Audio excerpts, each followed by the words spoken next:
Okay everyone, so today I'm mixing it up with Gigi. I'm going to be making sorrel.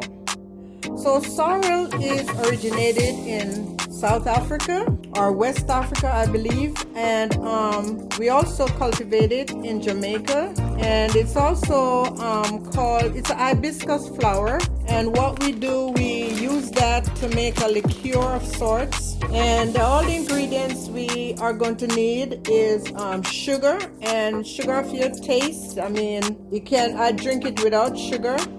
And I have 3 packs of sorrel here, and they're 8 ounces each pack. Then I have about 2 pounds of ginger. And then I have some port wine over here and some Jerry and Nephew rum. Those 2 are the star of the show.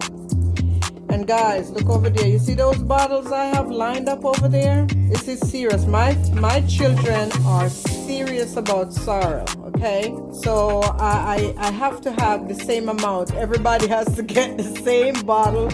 And there they go. My daughter literally saved these bottles for me and gave me a bag of bottles one day. And say, okay, that's for sorrel for Christmas. So we generally make sorrel for Thanksgiving and Christmas. And so I'm going to walk you through the process today. So what I've gone ahead and done is I've cut up my ginger. This is 2 pounds of ginger, and I just went in and cut the bad parts off of it. There's no need to scrape the skin off your ginger unless you're using it in the texture of the skin is all that matters if you're going to be using it in a recipe. But it's safe to have it with the skin on. Also, sorrel is very, very beneficial to you. It also helps to reduce inflammation. Guys can Google that and see all the different benefits that you can get from sorrel. I will be doing 2 batches. Mine will not have any alcohol in it, but for the kids, I'm going to go ahead and put, the kids meaning my grown kids, I'm going to go ahead and put a little rum and a little wine in theirs and some sugar. Mine is going to be plain sorrel. Okay, so there we go. So like I said, I've already gone ahead, so I'm going to go now and blend this. I have my pot on the stove, and what I've done for each bag, so if you're making just one of this, just put 16 cups of water. So I have my pot already on the stove going, and I'm going to go ahead and I blend my ginger. I blend it. You can either blend it or grate it to get the maximum flavor. And also, you do not have to use this much ginger if you're not a ginger person. But for us in the family, the more ginger, the better. Okay? Okay, so that's the pot. As you can see, it's a huge pot. And again, I'm doing 3 packs of sorrel. So that's the reason I have that huge pot of water already prepping, boiling, sort of. So I'm going to go ahead and blend my ginger. Alright guys, so I have taken some of the water out of the pot and I put it with my ginger. You don't have to do that. You can use other water, but keep in mind the amount of water you're putting in it. So if you want it to be strong, the stronger, the less water, the stronger the sorrel. The more water, the weaker it's going to be, depending on the amount of sorrel you're going to be making. Okay, so I have taken some of the hot water, place it in my blender, and now I'm just going to blend my ginger. I'm going to do it in 2 portions, and then I'll come back with you. Guys, take a look at that. My blender is so strong, the ginger is almost smooth. And make sure you cut the ginger before you put them in the blender to help your blender out, okay? Okay, so here we go. In the pot, I go with my ginger. Wow. Now I'm going to do a second batch. Okay, so now I'm going with my second batch of blender full. It's not full, it's halfway ginger. And as you can see, that's a lot of ginger. So it will give it a nice, strong ginger flavor, and that's what you want. You will find that different places in the Caribbean make sorrel differently. This is how we make sorrel in Jamaica. So this is Sorrel Jamaican style. Okay. Now I forgot to mention to you that this is a 2-day process.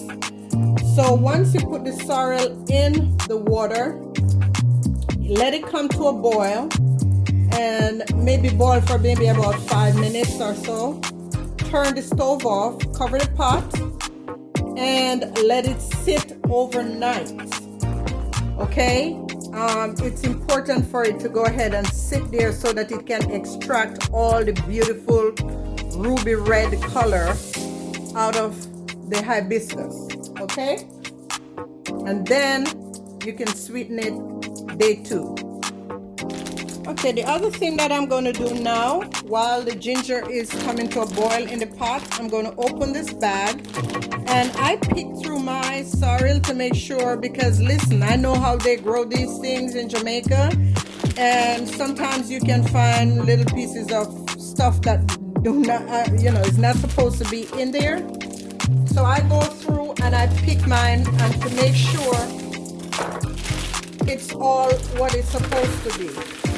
And if you don't know what it's supposed to look like, all you have to do is go ahead and catch some water, pour some water on it. Sorry, whatever swims up to the top, just be your own judge to see if this is something look different from what the flowers, the hibiscus flowers is supposed to be. Sometimes you can find pieces that kind of don't look too perfect, like this one.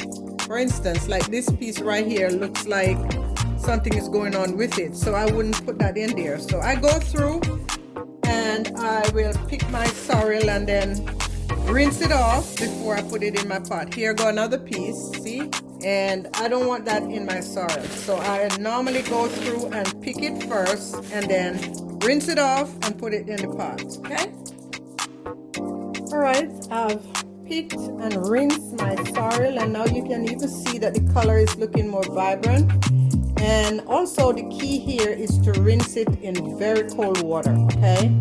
Because once the hot water hits it, it's going to start stripping the colors, and you don't want all of that. You want all of that in your sorrel, okay? All right, guys, so my pot is with ginger water is at a rolling boil right now. I'm just stirring it around, and because this will easily boil over on your stove. So now I'm going to add my sorrel.